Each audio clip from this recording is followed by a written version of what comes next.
ભારતીય જનતા પાર્ટીના પણ નેતાઓ નક્કી થઈ જવાના, પ્રમુખ કોણ થવાના છે નક્કી થઈ જવાના છે.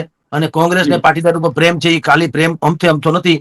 કાવડિયાની પણ વ્યવસ્થા થઈ શકે ને થોડું ઘણું અત્યારે જે હાવ હતાશામાં ગરી ગઈ છે કોંગ્રેસ, એ સમથિંગ થોડીક બહાર આવી શકે. કારણ કે અત્યારેની એસસી એસટી ઓબીસી માઇનોરિટી દલિત એની જે રાજનીતિ છે એનાથી ત્રાહિમામ પોકારી ગયા છે સ્વયં કોંગ્રેસીઓ પણ. તમે છો રાહુલ ગાંધી નામની સરનામ છે એટલે બાકી કોઈ કાળો કાગડો એને ઓળખે નહીં. આ તો કરુણાજનક છે કે કોંગ્રેસના આટલા દિગંત લોકો જે છે એ હજી એમ કે છે કે આદરણીય રાહુલજી. અરે શેનો આદરણીય? બુદ્ધિનો છાંટો નથી ને માથાકૂટનું કારખાનું છે. અને આ જેમ ગોપાલ ઇટાલિયા કે છે, આપણા આદર્શ રાજપુરુષ અરવિંદભાઈ એને દાટ વાળ્યો છે, એની પક્ષની મજબૂરી છે. આદરણીય હતા મારા જેવો, હું તો કહું ગુજરાતીમાં, જે કેજરીવાલ સાહેબ એમ હતા, હવે ક્યાં છે? હુડ કાઢ્યું એને તો. 80 કરોડનો શીશ મહેલ બનાવીને. તમારી પેઢી છે, તમે આજીવન હતા, તમે આવા શીશ મહેલ બનાવો, તમને શરમ નથી આવતી? તમે આવ્યા ત્યારે શું કહેતા? અમે તો કોઈ સરકારી તામઝામ વાપરશું નહીં, ટ્રસ્ટીની જેમ વર્તશું, પ્રધાનમંડળની જેમ વર્તશું નહીં, અમે તો મેટ્રો ટ્રેનમાં આવશું, કોક કે રિક્ષામાં આવશું, કોક કે ઘોડાગાડીમાં આવશું. અને મારા આવ્યા હતા થોડુંક નાટક કરવા, કોક બળદગાડામાં આવ્યો, કોક ઘોડાગાડીમાં આવ્યો, કોક સાયકલ ઉપર આવ્યા હતા. જેથી કેજરીવાલની સરકાર બની, જયારે સચિવાલયમાં લોકો આવ્યા ત્યારે આવી રીતે આવ્યા હતા, તો વારી ગયા હતા. ઓહો, આની તો મેં રાહ જોતા હતા, જેની જોતા વાટ.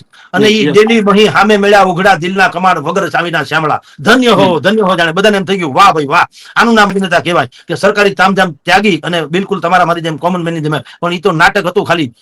આ તો મોક ડ્રીલ છે. ખરું તો પછી આવ્યું ને, શરાબ કાંડ આવ્યો ને, શીશ કાંડ આવ્યો ને, શિક્ષણ કાંડ આવ્યો ને, કરોડો રૂપિયામાં ઇધર ઉધર બધું પાપ બધું ફૂટીને બહાર આવ્યું.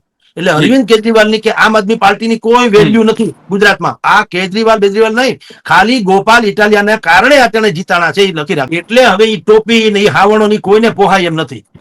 એટલે બધું ચાલે છે, દેખતે હે. પણ નજીકના ભવિષ્યમાં હું કેટલા બધા યુ ટર્ન આમાં આવવાના છે. કારણ કે અત્યારે જે વિસાવદરમાં જીતા એ ગોપાલભાઈ જીતા છે, આમ આદમી પાર્ટી નહીં.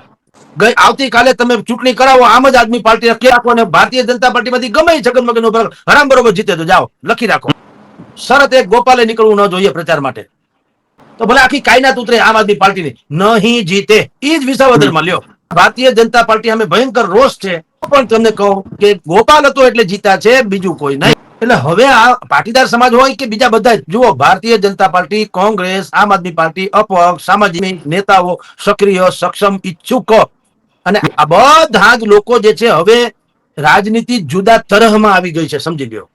હવે કોઈ પક્ષની ટિકિટ મળે તો પક્ષને કારણે તમે જીતી જાવ, બધો હવે ડખો પૂરો થવામાં છે. ઇન્ડિવિજ્યુઅલ કેપેસિટીમાં પેલા તો સક્ષમ માણસ હોય, લોકો એની ઉપર ઓવારી જાય એમ છે. અમરીશ ડેર પંથકમાં તમે વિચાર કરો, એટલો બધો લોકપ્રિય છે જેની કોઈ સીમા નહીં. તો જે લોકો અત્યારે હવે એ પાછા મેઇન સ્ટ્રીમ મીડિયામાં તો નથી. આ બધા જેટલા લોકો જે સક્ષમ લોકો છે, ગુજરાતને નેતૃત્વ પૂરું પાડી શકે તેવા લોકો છે, અને પાછા ધરાયેલા છે, ભૂખા ડાહ નથી. ભૂખ જે ગુજરાતમાં જાગી છે, પૈસાની ભૂખ હવે મારા ખ્યાલથી ભૂતકાળ થતો જાય છે. એટલે બધા કઈ ગાંધીવાદી છે નથી કહેતા, પૈસા હવે ગૌણ વસ્તુ થઈ ગઈ, સમજી લો. અને શું છે કે માંડ આપણને આટલી ઇજ્જત શોહરત આ બધી મીડિયાથી માંડીને બાકી બધા સામાજિક ફંક્શનોમાં એટલી શોહરત મળી છે, દરેકને એમ છે કે કફન છે, ઇજ્જતનું કફન ઓઢીને જાવ તોય ઘણું. એટલે કોંગ્રેસ હવે એને કહેશે તમારે બોલો, કરવું છે ન કરવું તો ગોળ્યું. જે વ્યક્તિગત રીતે પણ જીતે એવી સંભાવના વાળા જે છે એ બધાને ભેગા ભવિષ્યમાં, હજી તો આમ 2026 બહુ લાંબુ છે.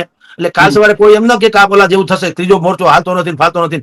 આ બજારમાં જે વાત છે એ હું તમને કરું છું કે હવે લોકો એમ કે છે કે આપણે પક્ષની લાજ કાઢવી નથી, આમ બોલાય નહીં એમ નહીં. હવે મોઢા ખુલે મોઢા કહી દેવું છે, રાહુલ ગાંધી હોય કે મુકુલ વાસનિક હોય કે અર્જુન આપણે ભાઈ મલ્લિકાર્જુન ખડગે હોય કે ભાઈ અમુક હવે તમારો શું વિચાર છે, કઈ મેળ કરે એમ છે કે અમારે લડી લેવું પડશે એમ. કોંગ્રેસની તો કોઈ વેલ્યુ તો છે નહીં. શેની તમારે લાજ કાઢવાની, શેની મર્યાદા? કોઈ કુટુંબ છે કે કોઈ નાચ છે કે ભાઈ નાચની વિરુદ્ધમાં ન જવાય છે? પક્ષ જોયો હવે એમાં શું ફેર પડે? હું આજે આ પેપરમાં છું, કાલ ટાઈમ્સ ઓફ ઇન્ડિયામાં હોઉં તો શું ફેરમાં? હું એમાં ક્યાં લગ્ન કરી લીધા કે અહીંયા જ રહેવું? એમ તારો ઈરાદો સાફ હોવો જોઈએ કે જ્યાં પણ તમે બેસો તમે સમાજનું ભલું કરવા માટે છો. હોય હાસ્યમાં ધકેલાયેલા હોય, જે બિલકુલ વફાદાર લોકો હોય, જુનેલા હોય, એવા ભાજપી, એવા કોંગ્રેસી, એવા અપક્ષો, એવા સમાજવાદી, એટલે અને એવા એક્ટિવિસ્ટ અને એવા ધાર્મિક જીવનમાં જીવતા હોય એવા જ શ્રેષ્ઠીઓ જેને કહેવાય, સર્વ ક્ષેત્રના શ્રેષ્ઠી લોકો જે છે એ લોકો ભેગા થઈને મનોમંથન કરશે. કારણ કે લોકોએ એ વાત હવે સાબિત કરી દીધી વિસાવદરમાં, સારા હો તે જ બસ છે. ભલે આખી કાયદાત ઉતરી પડે બીજાને જીતાડવા, સારા લોકોએ કાંઈ ચિંતા કરવાની જરૂર નથી. લોકો મત આપે છે. ગોપાલ ઇટાલિયા તો એક એકલા સબ પે ભારી હો ગયે. એટલે હવે જે સારા આવા જે લોકો છે, વ્યક્તિગત ગોપાલ જેવી વાત કરું છું, એવા જે લોકો છે હવે શું કામ કોઈ પક્ષમાં રહીને વનવાસ ભોગવે કારણ વગરનો? અને વનવાસમાં નુકસાન કોને છે? એ ઉમેદ વધુ નુકસાન તો રાષ્ટ્રને અને રાજ્યને પણ છે ને. એટલે તમે જે મેઇન ખેલાડીઓ જે છે એમાં શું કામ રે? મને તો કોંગ્રેસમાં છે એટલે બીજા મતદારો શું કે તમે પાટીદાર નેતા તરીકે વેલકમ અમારા માથા ઉપર, પણ મત તમને નથી દેવો. શું કામ? તમે વિપક્ષમાં આવો ને એમાં તમે પ્રમુખ તો બનતા નથી પાછા. મત આપીને કરવાનું હું? ઈથી પક્ષ ના આપીએ કે કેવા તો થાય કે ભાઈ અમે તમને મત આપો, તમે અમારા કારખાનાનું ધંધા ધાપાનું કંઈક ધ્યાન રાખજો.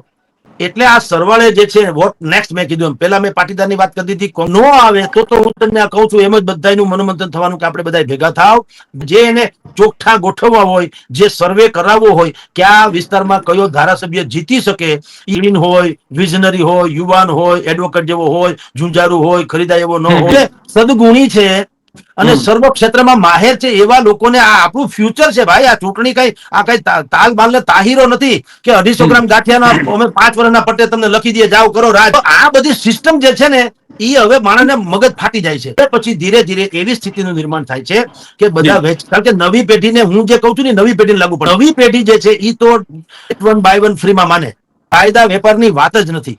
એટલે કહું છું કે પહેલી વાત કોંગ્રેસને કાઠલો પકડીને કહેવાની આવી પાટીદારની, જો કોંગ્રેસ નહીં માને તો આ સર્વ ક્ષત્રિય શ્રેષ્ઠીઓ જે છે થશે ને 2027માં તમને એનો પડઘો જોવા મળશે.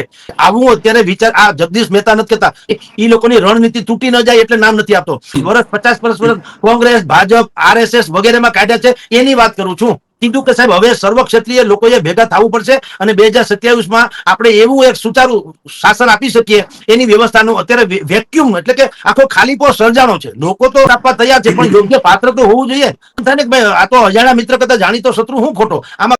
આ હતા વરિષ્ઠ પત્રકાર જગદીશ મહેતા, જેમણે 2027ની ચૂંટણીને લઈને આમ આદમી પાર્ટી અને કોંગ્રેસને સલાહ આપી છે. તેમના જણાવ્યા મુજબ જો ભાજપ સામે મજબૂત પડકાર ઉભો કરવો હોય તો આમ આદમી પાર્ટી અને કોંગ્રેસ બંનેએ આંતરિક મતભેદો છોડીને સંગઠન મજબૂત કરવું પડશે. હવે પ્રશ્ન એ છે કે આમ આદમી પાર્ટી અને કોંગ્રેસ આ પ્રકારની સલાહને અમલમાં મૂકી પોતાનામાં સુધારો કરશે કે નહીં.